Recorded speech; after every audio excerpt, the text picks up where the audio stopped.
Today I'm going to give you some real-world examples of how to keyword your images in order to start selling them through the various image libraries that are out there online.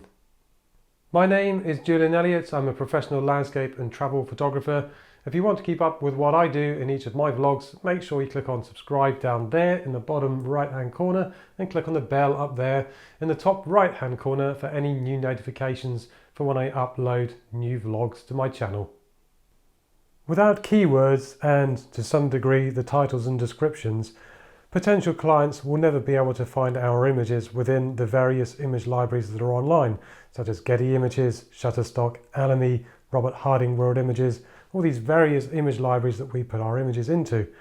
So what I want to do today is run through the various steps that you need to think about when you're starting to keyword your images before you send them off to the various libraries and hope that clients are out there and that they want to buy those particular images.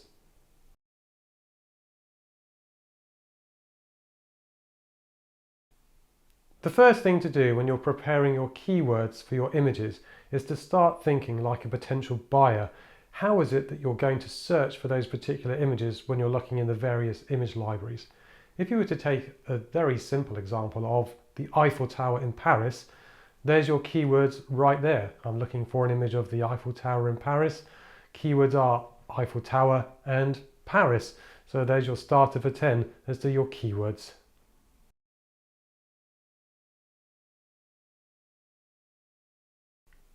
As soon as you start trying to think about your keywords that you're going to put in for your images to help sell them in the various image libraries, have a look at the image libraries that you're going to send them to and see what the minimum requirements are for those keywords. And by that, what I mean is that there's a minimum amount of keywords that a library will accept, and there's a maximum that some libraries will accept as well. I believe there are some libraries that still have an unlimited amount of keywords, but you don't want hundreds of thousands of keywords in your images. The minimum that image libraries will normally take is around 5 keywords, and the maximum that image libraries will normally take is around 50 keywords. So bear that in mind when you start to keyword your images.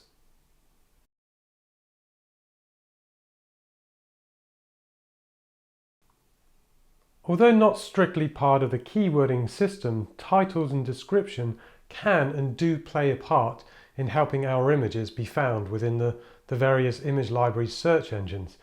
Some of the search engines do actually allow some kind of search within the title and description. Alamy, I believe, is one of them. Getty Images used to allow a search of the title and description, but for some reason they've now turned that off. It's unfortunate, but that's the algorithm that they want to be able to pursue right now. So what I want to do right now is jump into Lightroom and show you a quick real-world example of how I've titled and captioned a particular image. So if I jump into Lightroom, you can see here on the right-hand side, I've already added in a caption. I haven't added in a title because I'm never sure whether when I put my titles in to my metadata, whether it gets picked up by Getty Images or not, but certainly the caption does. So if I copy out this caption, and then I put it into a text document and then separate it out to show you just a little bit more detail, you can see the title, what would be the title in Getty Images, is going to be The Nave of Lincoln Cathedral in England, UK. It's short, it's to the point, it tells you exactly what the image is. The description of your image must be just that. It must be more descriptive and give you more details of the particular image. So in this case, it's telling you it's dating from the 11th century, that at one time it was the tallest building in the world, and that it is, or it was certainly, the 3rd largest building in the United Kingdom, and that it was built in the Gothic style of architecture. So you can see there from the title and description, you're getting quite a lot of keywording already that's possibly going to be picked up, for example, by the Google search engine as well. So, but certainly within Getty Images, that will be there, that will go in. As I said, Getty don't necessarily allow the searching of the title and description, but other libraries do. So make sure that what you're putting in is to the point and accurately describes what your image is. Let's move on to the next thing.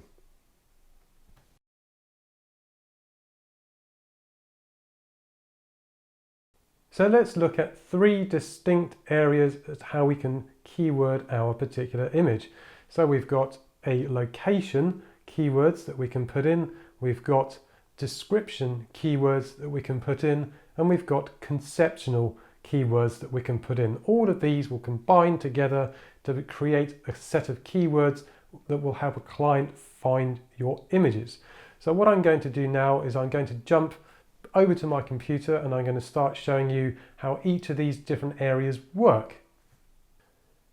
So if we take this example of the nave of Lincoln Cathedral, when it comes to the location keywords that we want to put in, it's quite simple. So you have Lincoln, then you have Lincolnshire, then you have England, United Kingdom, UK, and then the continent of Europe. So that's the location keywords that will help a client find your image if they're looking for particular images in a particular location. Now I will note there's something we're going to come to later on. You'll see how this is broken down in various image libraries. So I'll show you later on how Getty deals with the location data and actually saves you some keyword space. So you will see that coming up in a bit. Let's have a look at the conceptual keywording of our images and what we can do to help any potential buyer find our images using those type of keywords. So you might be able to see over my shoulder on my screen there's a picture of a young girl. That young girl happens to be my daughter. It is in an image library somewhere in this world. So what I'm going to do now is jump over to my computer and show you how I would keyword the conceptual keywords for this particular image and give you some of my thoughts as well as to how it is that I could come up with more conceptual keywords. What conceptual keywords do is help us describe any mood or emotions that are in our images, or any facial expressions as well that we can see with a person in particular. So if you've got a person that you're sending off a portrait shot that you want to put into an image library, so I have this young girl here. What you can do, so if we take emotion, you can say she's happy or happiness. You can then add in that it's joy or joyful, joyfulness, these kind of things. She's smiling. So there's the expression on her face. All these kind of things that you could think of as far as conceptual images. Go to a dictionary online, put in synonyms for happy and smiling, joy, joyful, joyfulness. And these will give you more and more ideas of how you can start to build up a set of keywords for the image that you want to send off. So we've done 2 out of 3 different types of keyword category and how we can keyword our images. The last one is the descriptive keywords. So over my shoulder, you'll see my screen has changed to a landscape image. It's a picture of Glenfinnan. So let's jump over to my screen and show you how I might keyword this particular image of Glenfinnan up in the Scottish Highlands. So you can see this particular image of Glenfinnan. It was taken actually back in February this year, on the 9th of February. So we want words that describe this particular image. So one of the first things that I could do is say, obviously it's an image of Glenfinnan, but that's a location keyword. So it was taken in winter, there is snow there. It's taken in the daytime, so you could put daylight or day. There are mountains that are around the image. You could say that it's a mountainous area. If I can spell it right. So you can start to see the more descriptive words that are starting to be built up in our set of keywords before we then send them off to the image libraries. So hopefully that gives you an idea on those 3 different categories: the description, the locality, and the conceptual keywords that we want to build up for a particular image. Hopefully what that will do is it will give you a good idea of what it is that you can put into your images that will help potential buyers find your images in the particular image library that you'll put your images into. Let's move on to the next point.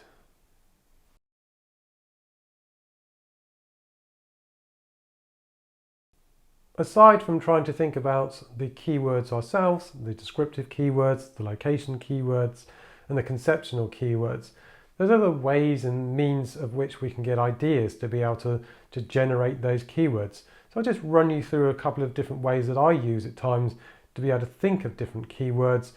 And you have to sort of look at them and go, yes, I think this will be a good keyword, or no, I don't. I'll show you what I mean. I'll just jump over to my computer and give you an idea of what it is that I've got in my head. So as you can see, I've got good old Wikipedia up here. So if I was to type in, for example, Glenfinnan, and then bring up the page for Glenfinnan, you'll see here that you've got other keywords that I hadn't thought about. So you've got that it's in the Lochaber area, so that's a location keyword. Highlands of Scotland, or Scottish Highlands, you've got another keyword there, two keywords together joined as one. So you've also got loch, so a description keyword. You've got the Glenfinnan Monument, that's another more descriptive keyword of what's actually in the image. So if I go back to the photo itself in Lightroom, you'll see that the monument is indeed there. So that's one particular way that you could come up with more keywords. Another way that was pointed out to me recently is that Shutterstock actually offer a keywording tool. So I can put this link here in the description of the YouTube video. But what you do with this particular tool here is they ask you to choose at least 3 different images that look like the image that you've produced, and then what it does is it gives you an idea of some more keywords. So you can say, I want this particular image here, this looks like the image I created, this one here, this one here, this tick already indicates that I've chosen it already, this one, let's say here, and you say get keywords. What this does is it looks at all of these people's images already that they've kindly keyworded for us and gives us some more keywords. So you can start looking through here and you can start to determine whether you actually want those keywords or not. So what I would do, I would look at this set of keywords and say right now there's a keyword of Inverness. I would not put that in for Glenfinnan because Inverness is nowhere near Glenfinnan. And then I would start to look at some of the other ones. Shire, I would take out Shire. I would take out, for example, what else could you take out? Grass. Do you really need a keyword of grass in there? You could do, but it's not that prominent for the particular image that it is that you're looking at. If you're looking at, if we go back to this image, you can see there's grass there. But more than likely, if somebody's going to be looking for this particular image, this particular area, they're going to be looking for Glenfinnan. So the highest keyword that they're going to be looking at is Glenfinnan, and then Scottish Highlands, Scotland, and then it may be mountains and winter, these kind of keywords here.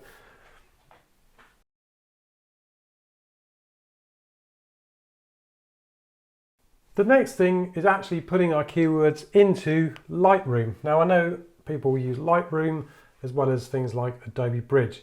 There's a peculiarity of Lightroom which is a little frustrating if, for example, you are sending your images to libraries that require a hierarchy. So some, for example, I believe Fotolia, you will put your images in there and they will require that you say, I want this particular keyword at the top, this is the most important keyword, etc., etc. So Lightroom, if you're putting in a bunch of keywords, so if I quickly tap in some keywords here, so like Glenfinnan, Scotland, mountain, mountainous, etc. So if I take these 4 keywords, one of the problems with Lightroom, and I have no way of actually sorting this out, I don't believe there is a workaround for this, is when you put your keywords into Lightroom, you then press enter, it then alphabetizes the keywords, which is a little frustrating if you want a particular keyword hierarchy. I do believe that Adobe Bridge does not do this. So if you want to keyword your images in Adobe Bridge and not have them alphabetized, then use Adobe Bridge to keyword rather than Lightroom. If it doesn't really matter to you whether they're in alphabetical order or not, then just use Lightroom.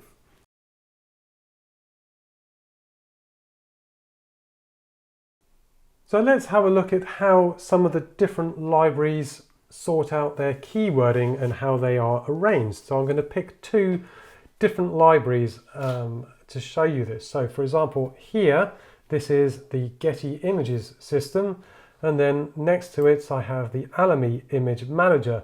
So each of them deals with the metadata in different ways.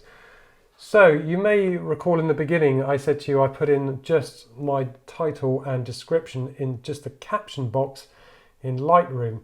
Now the reason I do that is, for example, if I show you in Alamy quickly, they only have a caption box, whereas Getty specifically have a title and a description. So that's why when I'm doing my titles and captions, I put them all in just the caption box, because various libraries do it in various different ways. So how I would do, for example, this particular image here, this is if I just increase that, you can see it's a picture of Lincoln Cathedral, the nave there. With Getty, what I do is I just split out my title from the caption, and then I leave the description in there. And then this is where I was talking earlier on, whereby how certain libraries deal with certain keywording. So here, for example, in Getty, I can put in a location keyword of Lincoln, and then it's in the county of Lincolnshire, and then of course you have a country, so country being United Kingdom. So you've got 3 keywords already within Getty before you've even got to the keywords themselves. So if you put your keywords in your image in Lightroom or Adobe Bridge, for example, they will import here in the Getty system. The thing is with the Getty system and iStock, they're exactly the same system, is that behind the scenes they have their own keywording system. So if, for example, I start typing, if I put in religion, for example, as a keyword, it does take it. However, if I was religion, we can also regard as a faith. You can put in faith, and what this does is it then reverts to religion.